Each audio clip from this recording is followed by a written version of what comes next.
It's Divas That Care Radio. Stories, strategies, and ideas to inspire positive change. Welcome to Divas That Care, a network of women committed to making our world a better place for everyone. This is a global movement for women, by women, engaged in a collaborative effort to create a better world for future generations. To find out more about the movement, visit divasthatcare.com after the show. Right now, though, stay tuned for another jolt of inspiration.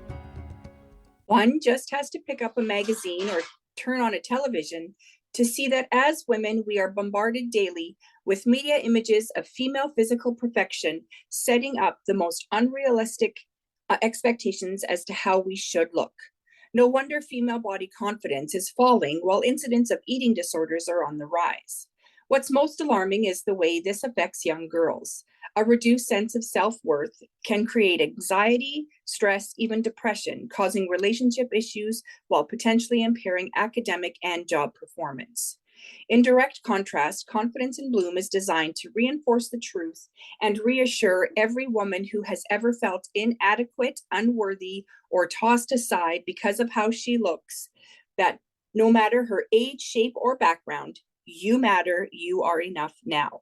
I, Tina Spolatini, a woman of substance, insist women deserve to be happy, confident, successful, and totally in love with themselves in their own bodies just the way they are.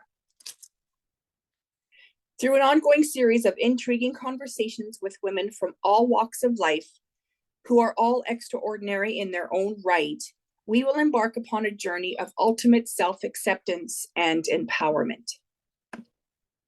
Together, we'll share stories, laugh, learn, maybe even shed a few tears when it becomes clear just how far many women have come to realize how wonderful life is when you stand in your own power, feeling fantastic in your own skin. Today, my guest is Mary Wu. Mary Wu is an accidental entrepreneur and became a LinkedIn coach by demand. Since 2012, she's been teaching folks how to use social media. In 2016, she narrowed down to training people on the LinkedIn platform. And in 2008, she started doing speaking and presentations. She loves to help B2B businesses understand LinkedIn as a person-to-person online networking platform. When she's not working, she loves to play with her grandchildren or explore the music scene in Nashville, where she currently resides. Mary, how are you? I am fine. How are you? I'm doing great. So you are the LinkedIn whisperer, right? That's what you kind of go by. Is that your actual company name as well? No, it is one of those things that somebody called me one time.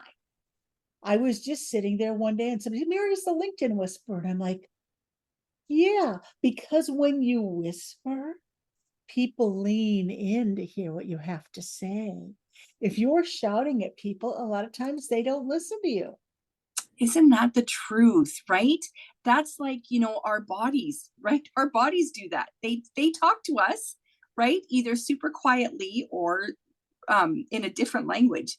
That's awesome. And you're the secret that women like to go to, right? Tell me how this works. So what kind of secrets let's start this discussion about LinkedIn with?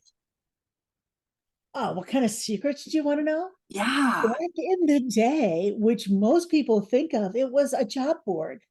Before that, though, it started around the same time as Facebook and was supposed to be the same thing for people to connect. But people started, because you're in a network, they found helping other people find jobs. It was mostly college students. So it became a job board. And lots of different changes happened along the way. But when we all got locked up for a couple of years in our house with our husband working in the next room, the kids are on the floor next to you doing homework, we ached for relationships with people. We were aching for that. And some of that came on LinkedIn with the people we were networking with. It wasn't quite as over the top, let everybody know what you're cooking for dinner and all of the things like other platforms are. But, you would share a little bit about, your dog's bothering you today, or the struggles that you're having trying to make your business and your family work. And once we were able to relate to people on a more personal level, we like doing business with people. You like people. And so the secret is it's a people platform. It's not a business platform. But people use it more for business. Am I right? For business, but you're businessing with people. And so that's one of the things we have to remember is that we can't fall into the slot that other people expect us to fall into. So you remember the guy, he was always on LinkedIn, the guy, wow, blue suit, white shirt, red tie, plain box. And they got really upset when we started bringing our families and talking about ourselves and making it personal. And it was like, yeah, okay, that's what we're doing now. So bye. And we kind of just opened it up to a much more human platform. Right. So I don't personally don't use LinkedIn that much. I really just use it now for the podcast. That's really all I put on there. I don't put a whole lot about my business, but if I wanted to, and I keep telling myself I need to start, what am I putting about? I need to introduce myself, right? Because I mean, I am my business, but how would I go about doing that? Like, how do I start? One of the things a few people have done, and I try to do it about every year, which means it happens every year and a half, is you do an introduction video. Hi, I'm Tina. I have a podcast, but I also help people with style, and I also help women find their inner confidence. And you just do a 3 to 5 minute video talking about who you're serving and why you're led to that. Right. So 3 to 5 minutes, Mary, sounds like a very long time. Well, LinkedIn is not TikTok. It is not Instagram. We want a little bit more information. We're not, people there on LinkedIn tend to have a longer attention span. Because they're there with their business, right? They're there looking for clients or looking for coaches, or they're looking for something specific. So they're not just flipping. They're not just like, what do they call that? Strolling, right? They're not scrolling, they're researching. Right. No, if you don't grab them in the first 20 seconds of that video, or even the first 10 seconds of that video, they're gone. Right. Then the 3 to 5 minutes is too long regardless. Right. But if they like what they see and they like what they're hearing, they're going to read or listen to the entire video. Okay, well, that's good to know. That's good to know for myself and for other listeners that are, still on the fence about using LinkedIn, because I know people that I talk to as far as business, LinkedIn, not everybody understands it. Like and I know, like I'm in a social media class right now that we can put like blogs and articles and things on there that I don't even know what they are, let alone, how to post them. Right. And so can you explain that a little bit? Like, what are articles and how do we post a blog on there? Well, so we're kind of using the terms articles, newsletters, blogs interchangeably, but it's a newsletter, and you can create a newsletter to have on a regular basis. It's a longer format. One of the women I know does a weekly Marketing Monday, and she'll have a long form blog. And people that need to learn more about it, I will be really honest, I will look Monday morning. I'm like, well, what does Allison have to say this week? Because if you're consistent and people are getting good value from you, they're going to be looking for your newsletter.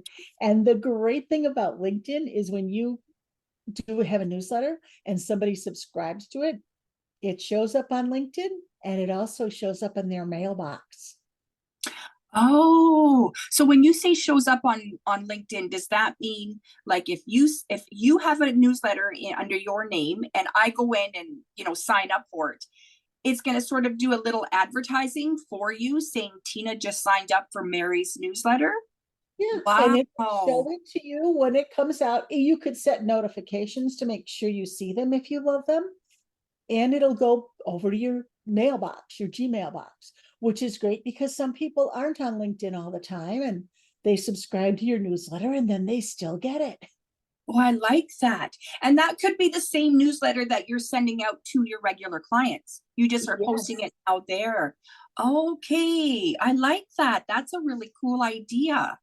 That's a Or really if cool you idea. want to drive people to your website, you can do highlights of the newsletter, that the blog that you have on your website on LinkedIn.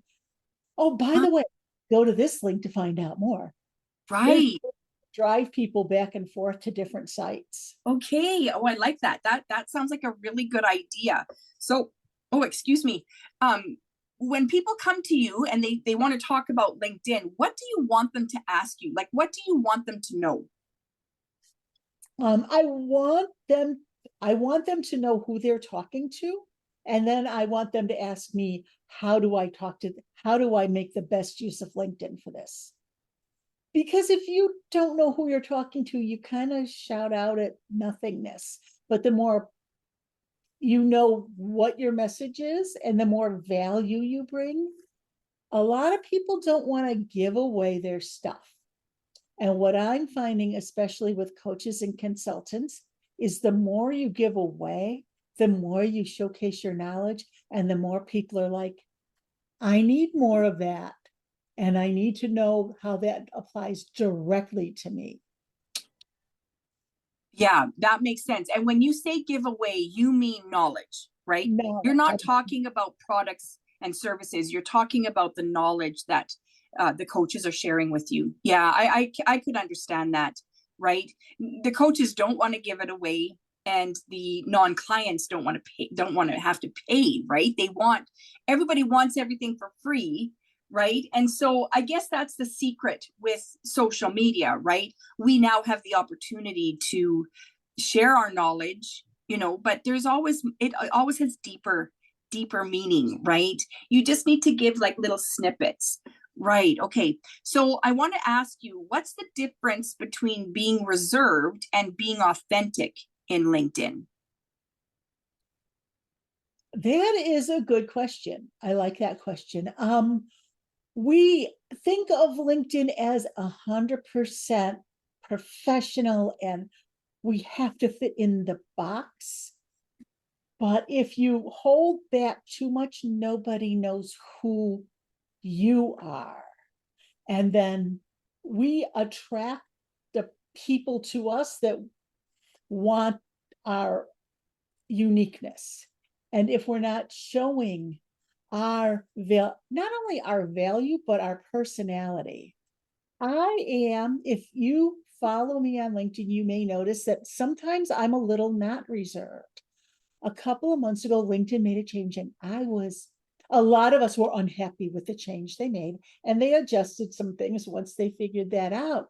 But I had this post that was like, I was on fire. I was mad. And it was one of my posts that got the most engagement because there was so much of the authenticity coming through.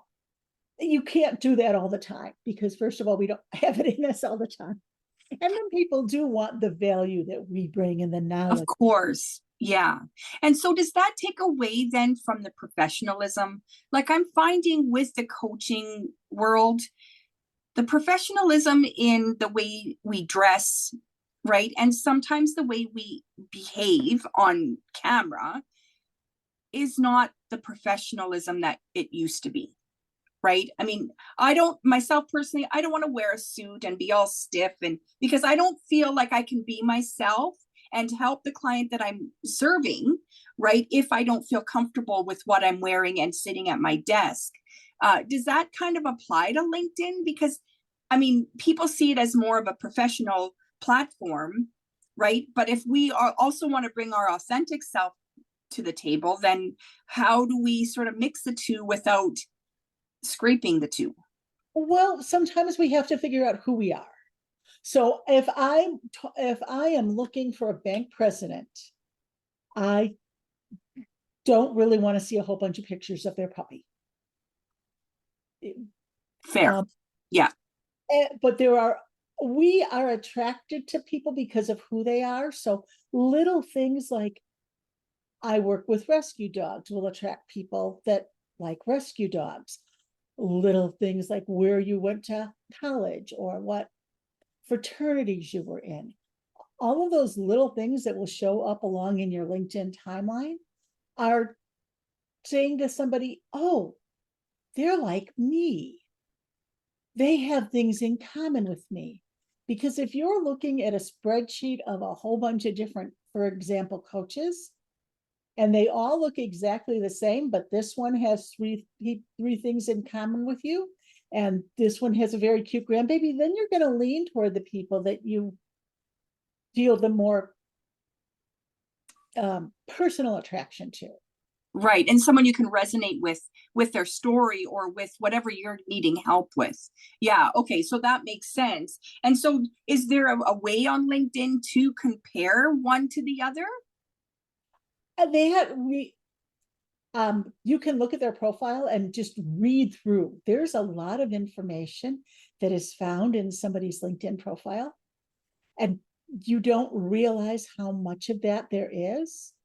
And the more information you put there. So for example, I was talking to somebody earlier today about this. My profile, one of the things I put in there is volunteer work.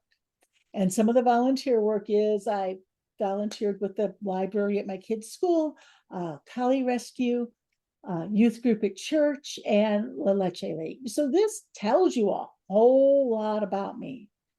And if you're you're very, I don't want, all women should formula feed and we shouldn't talk to anybody about breastfeeding, then I'm not your person, and I'm okay with that. Right. I was going to say, like, not everyone is going to be your person, and that's okay. Yeah. Yeah. So there, I guess, yeah, like I haven't updated my profile now for a couple months, but I know that you have to do that regularly. Like you have to keep that, like if you get a new accreditation or you have, you've changed something in your business, you need to show that regular, right? Like we need to show that regular. And LinkedIn likes when you change your profile photo. They like to see it change every year or so. Why is that? What is the purpose of that? Just to make sure that you're staying authentic and real, or is it more of just to make sure that you're using it and you're keeping things up to date? You're using it and keeping things up to date. If you never go on LinkedIn, and whether you're looking for clients or a job or whatever, and you haven't touched it in a year and you suddenly show up, it doesn't matter how many connections you have, they're not going to see you because they haven't been interacting with you because you haven't been around. Aha. So that it's like the algorithm thing, right? Like they want to know that you're using them for everything that they are offering. Otherwise, they're just going to keep you at the bottom of the list. Okay. So that's kind of cheating, right? Like that's like, I mean, it's fair because if I'm not going to be there all the time, then the one time that I come, why should I, I need to like focus on the people that are here all the time. Right. And LinkedIn is going to feed me the posts of the people that I interact with. So if I interact with Ashley, if I interact with people, then I will get to see more of their posts in my feed. Excellent. Okay, so now, and when you say interact, do you mean like reposting, commenting, liking, something that like some kind of interaction? It doesn't have to be specific. Like it doesn't have to be that I post or comment on all of your posts, or I can just like it or repost it. When you repost, does it matter if you write, like I know there's two options, right? You can just repost it, or you can repost it with your comment. Does it matter to LinkedIn which one you choose? In an odd way, it does. So LinkedIn will, every post that you do, LinkedIn will decide where it goes in the feed. If you repost a post with your thoughts, that shows up as another post for you. So if you've done a post that day and now you repost with thoughts, LinkedIn is looking at the two posts going, which one do we send? We don't know. You've got too much information out there. So just doing a repost without thoughts gets that information in front of people. And sometimes you want to do that. if you were to post the link to this podcast on LinkedIn, I would be reposting it with my thoughts because I'd want to get it in front of my people more.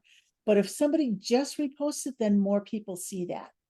And the great value of LinkedIn is not in who are you connected to or who am I connected to, but me getting my information in front of your connections and you getting your information in front of my connections, which Right. is the magic that happens when you comment on my post. Your connections see that you've commented on this, and then they'll see the post and they may or may not be interested. Right. And that's with everything. Like, I think social media is that way, period. Right. And I like that. I like that, my people are seeing what your people are putting when they put my name in your post or vice versa. Right. I like that part of it because that gets our name out there. Right now, I think with Facebook, you have the option of putting it to all your friends or certain friends. Do we have that option on LinkedIn? There is a way to do that, but for the most part, if you're looking to connect with people on LinkedIn, you want it public. And LinkedIn is not necessarily a place you want to put things that you only want to share with certain people. So you're okay, that makes more sense. Yeah. Because especially if you're posting for your business, you don't know what another business might find interesting. It might not be for the owner per se, but it could be for the owner's wife or the daughter or someone else that they know. Okay. Yeah, I get that. I like that part. I like And that then part. every public post of link that you have on LinkedIn is searchable on Google. So it can maybe be found. If somebody does a Google search, they may end up going to a LinkedIn post. Right. Well, and I mean, we've all done that, right? Where we Google someone's name and their LinkedIn profile comes up, right? Or Facebook or something like that. Well, that makes sense. I mean, why am I putting my name out there if I don't want people to find me, right? I'm sure that's connected, right? So yeah, okay, so that's good. That's really good. What else do people want to ask you, or do you want people, like, let me rephrase that. What other questions do people ask you that, we all kind of need to know that maybe we're missing, right? Because I mean, like I said, I don't use LinkedIn that often. I know there's things on there that I didn't know before, but there's got to be more that I could do with LinkedIn that I still don't know about. Right. And one of the things that I do constantly is answer the same questions over and over. And this year, one of the things I started doing was making YouTube videos. These are the questions I always get. And then I put them all in one playlist. So just like, go look at these, call me if you have issues. One of the common questions I get is, do I need the premium version of LinkedIn? Now, I know that you're in Canada, so this may not relate to you. LinkedIn has this thing called LinkedIn Learning, which is fabulous. Lots of great information there. If you're in the US, practically every library has access to that. So you don't need to pay LinkedIn for that. Oh. You've already paid your property taxes, so you can go get that at your local library. Well, isn't that interesting? I wonder how that works here in Canada. Because every time I open up my LinkedIn, I get this, you need the premium. And I'm like, I don't think I do, because I don't use it for, everything that it can be used for. So I know I don't necessarily need it right now. But that is a good question, because I didn't think of it today, but yeah, I was like, okay, so will that day come? It might. I hang out with other LinkedIn consultants because we learn from each other and we share with each other. And it's really great to be working with people that do the same thing you do. They understand the same things. And one of the guys in that group said about premium, you're not going to give the kids the key to the Ferrari if they don't know how to drive the Toyota Corolla. You don't need to give LinkedIn all the money if you're not even using it. Yeah. And I have never run across a person who asked me, do I need premium? Where I went in and I looked at their account and said, well, you're taking advantage of everything free they give you, so let's move on. Because nobody's taking advantage of all the free stuff. So why start paying for it if you're not using all that you can get already. Right. So, okay, so let's go in that direction then. What are people not using that is available to us? There are different search functionalities that you could use to find people. Just posting and commenting, people aren't necessarily doing it. They don't have all their profile filled out so people can find them. They aren't. One of the things that premium gives you is the ability to connect with more people. But if you're not even starting to create connection requests, the however many that you can get per month, why do you want to pay to have the ability to do more if you're not even connecting with the people that you're meeting at networking events or the other people that you're meeting online? Right, that makes sense. Now, I've been introduced to people in the past, like, one of my connections will introduce me to one of her connections, and and then and it's happened to me a few times.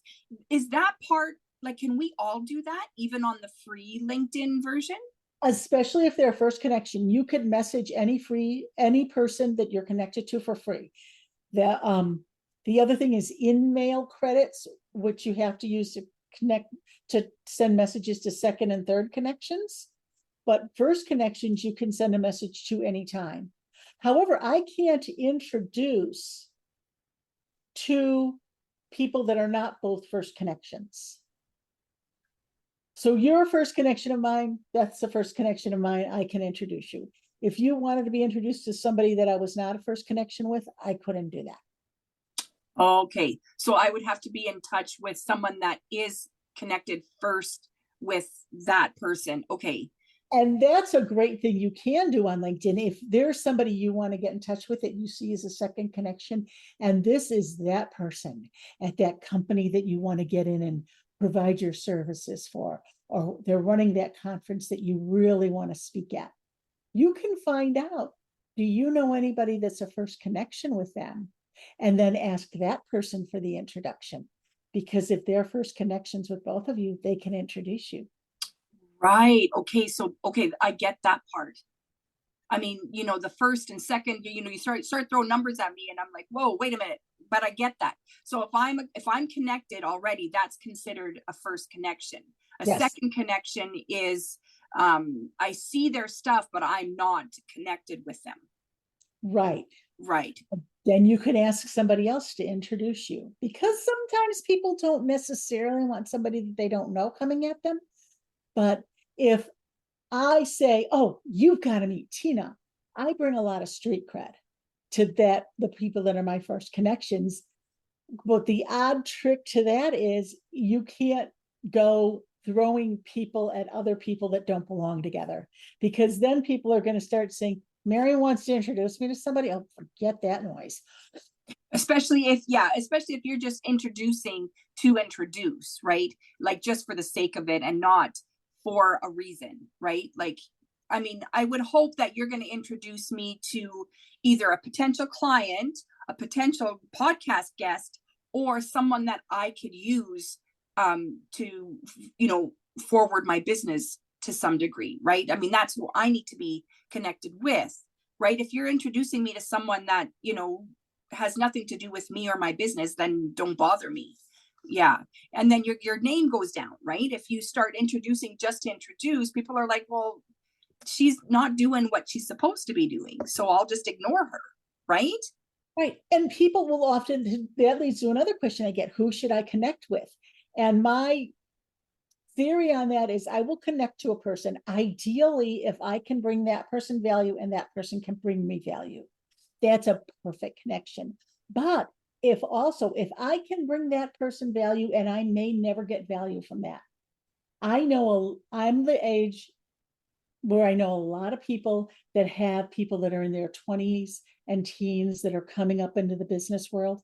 And yes, I will connect with any of those kids. I will probably never get value from them, but I might know somebody they need to know. And I will be glad to introduce them. Right. The other way, sometimes I'll reach out to somebody, I don't necessarily have something to give you, but you're who I want to be when I grow up, and I want to be more connected with you because, I admire you and want to learn from. Right. And I mean, even if like, it's the young kids that are coming in that are starting their business or whatever it is that they're doing and they're opening a profile. I mean, there's nothing wrong with being connected to these kids that are like our kids' age. I mean, you know, I'm here to promote women. Like I want to empower women, right? So, I mean, for me, I don't care how old you are. If you're doing something that I think that you need to be empowered or you're helping other women feel empowered, I want to support that, right? And being connected is a way to be supported, right? Right. Or So producing. I have a friend who has a Digital Girls magazine, and all the people on the editorial board are teens. And I'm encouraging them to connect with me on LinkedIn.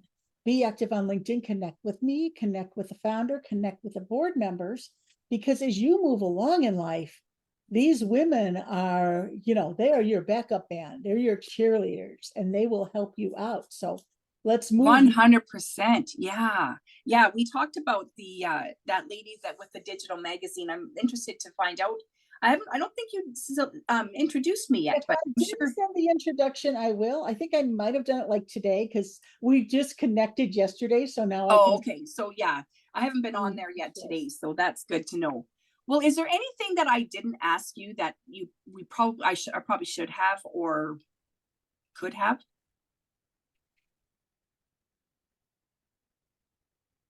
Well, I want to point this out. A lot of times people will ask me if they should be on LinkedIn, and it's very individual.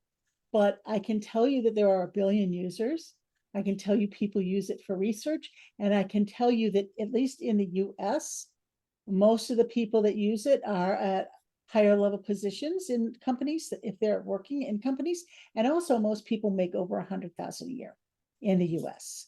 So if that's the audience that you're looking for, That's the platform to be on. Well, I did want to ask you, is there a way, like if I'm looking for clients and I want to use, the platform LinkedIn, is there a way for me to type in my ideal client and, search, are there women that fit this avatar on here? if you know their job title or words that they might use in their bio or words that they might use in their headlines, you can type things in. Now, if you have a free account, and I'm not saying this is bad, you have a limit to how much searching you can do. Oh, I knew there was something with the free account. Yeah. There's a limit. It is not unlimited, but you can. And popping in every month and doing that. There's a lot of things you can only do so much, but that's okay. You can do it so much and then wait till the next month. And Right. more searches and do some more connections. Yeah. So I might do it even if I just did it, 2 or 3 times a year. It's something that I can do and anybody can do unless you're on premium. Then you can do it all the time. But then why would you? Right? Like if you're on premium, whether you're on premium, like you wouldn't, if you're only working on LinkedIn and you're finding enough clients to make your $100,000 a year, you're doing great, right? But I mean, they're not all on LinkedIn, right? All our clients are not all on LinkedIn. All depends on who your clients are. I know I still go out and network in person. I do in-person networking. I do online networking. We met at an online networking group. Glossloft. Yeah, Glossloft. Yeah, that's true. Okay, so yeah, I guess, I mean, LinkedIn is basically a networking platform, right? I mean, that's what it comes down to. Yes. Yeah. And it's 24 hours a day, 365 days a year, hits every single time zone. Wow, that's excellent. Okay, so I mean, clearly you have to know what you're doing, but if you don't feel confident coming into LinkedIn and starting to connect, what is the number one secret that you suggest for I'm going to say women, right? But really, I guess any user on LinkedIn, what's the first thing they need to know? Well, what's the first thing you would do if you were going to an in-person networking group that you'd never been to before?